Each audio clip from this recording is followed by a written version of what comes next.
Hello everyone, welcome back to the session on SPSS.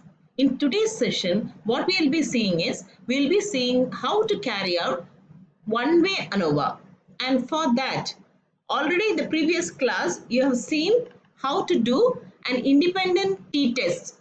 So for that, we would have seen that you need to have at least two variables, and both the variables, one of the variables should be a nominal in two groups.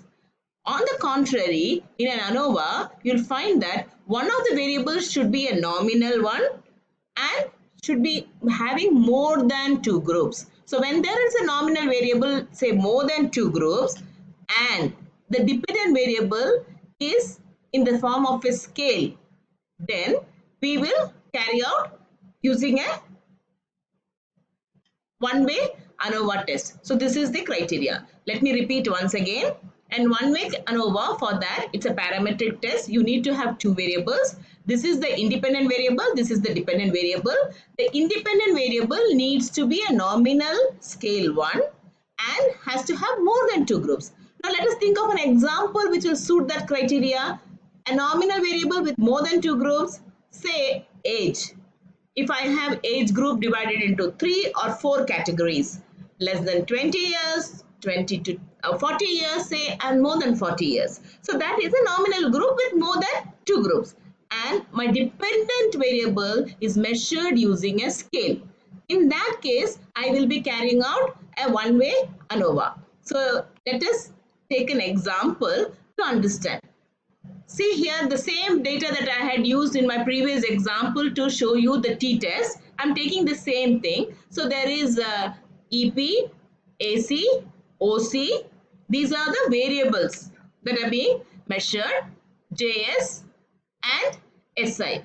And the first task for me is to measure the composite scores for all of this, which we know that we have to go to transform, and using compute variables we will calculate the totals for all these. So the four EP1, EP2, EP3 and EP4 was combined to form EP. AC1, AC2, AC3, AC4 was combined to form AC. OC1, OC2, OC3, OC4 was combined to form OC, so on and so forth. Now, what is the problem in hand? I want to know whether there is any significant difference in these variables, my independent variables, based on the age group. Will the people in different age groups have different means for these the dependent variables that I am studying, which in my case is EP, AC, OC, JS and SI. So now how was age group measured? Age group is measured using as a ratio scale. Now I am going to convert that into a nominal scale, which you have already studied how to recode your variable. So let me say either this or this. Let me say new age is my age. Now how is this actually being measured?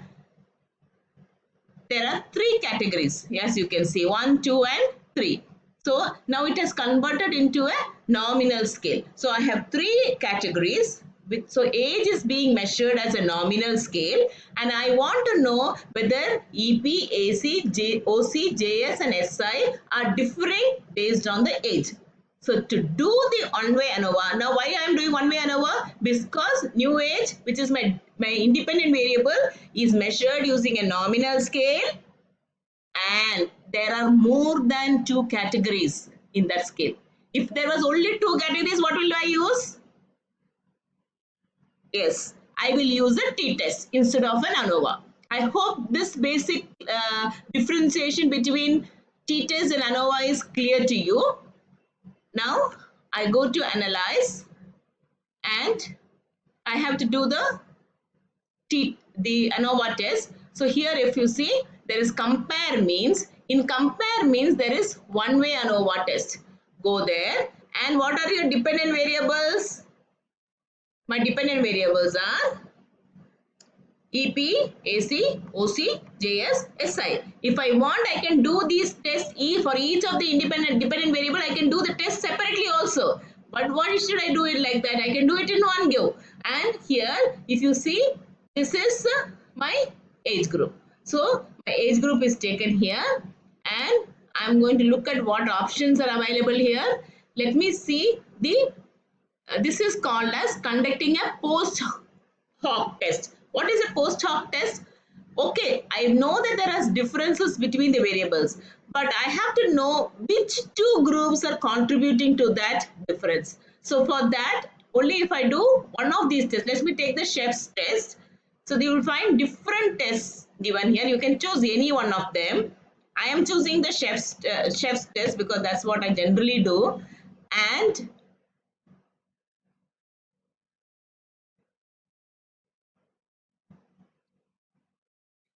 And if you see the options, I'm asking for the descriptives.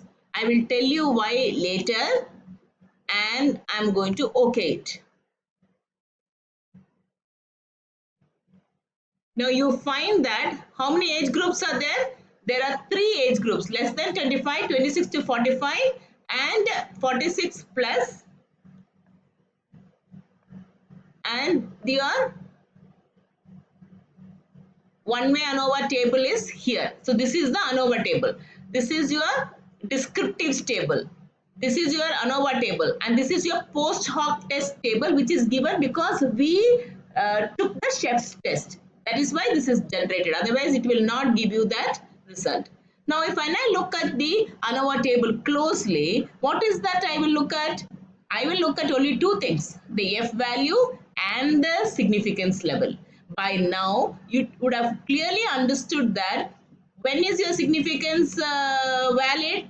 Only when it is less than 0.05. So I see whether any one of these or anything is less than 0.05. Only this is less than 0.05. That means there is significant difference only in this variable of EP. There is no difference in AC, no difference in OC, no difference in JS, and no difference in SI.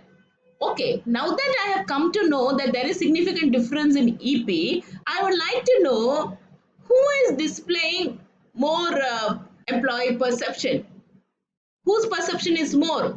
There are three age groups, right? Where do I go and find out that? So if I want to know who is scoring more, I have to come and have a look at the mean values. So when I look at the mean values, you can see that the 46 plus age group is better in their perception. This is next to that, and the younger people who are less than 25 are having the least scores on perception. So this is the where I will go and see who is scoring more and who is doing better. Now that I know, but I still do not know whether the significant difference that this group is showing is because of the difference between these two groups or these two groups, or is it because of the third and the first group. So for that, if I want to know, that is where the post hoc test helps us. So if I see the post hoc test, only in EP I will see. Why? Because in AC, OC, JS and SI, no difference is anyways there. So you will also see that there is only star display is given only in this group. In no other group there is star display. That means the significance level. So again I will look at the significance level in this group. Only for here 0.02 I find there is a significant difference. Here also you will find 0.02, but if you carefully have a look, this is actually the repetition of these two groups. So the less than 25 groups is compared with 26 to 45. 25 group is compared with 46 group. This second group is compared with first group, second group with third group with the first group, third group with the second group. Which the third group with the second group is already done here. So it's actually this 0.2 is a repetition of this 0.02. So which are the two groups with whose difference is significant and has contributed to this?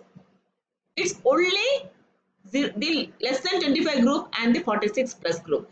Actually, if you see the next group, that is 26 to 45 and the first group or with the last group, there is no difference. So we find that the EP scores based on age group are differing. But the mean differences are significant only because of the difference between less than 25 and 46 plus group. So this is how you will carry out an ANOVA test. I hope you would have understood how you to do the ANOVA test. The most important thing is that it should be the independent variable should be measured using a nominal scale and should have at least more than two groups. Then only you do an one-way ANOVA. And your independent test should be measured using a scale. When you do the test, choose the descriptives. Also, don't forget to choose the post hoc test. Post hoc test will give you which two groups or which are the groups which are showing significant difference. Once you know the ANOVA test, you will look at the F test and the significance value to know which two groups are, which is the group where there is a difference. And within that group, who is having more score, you look at the mean, and the post hoc test will clearly give you which groups significantly differ in the variable which has shown significant difference. So in the next video, we will be seeing how to do a reliability analysis. Thank you.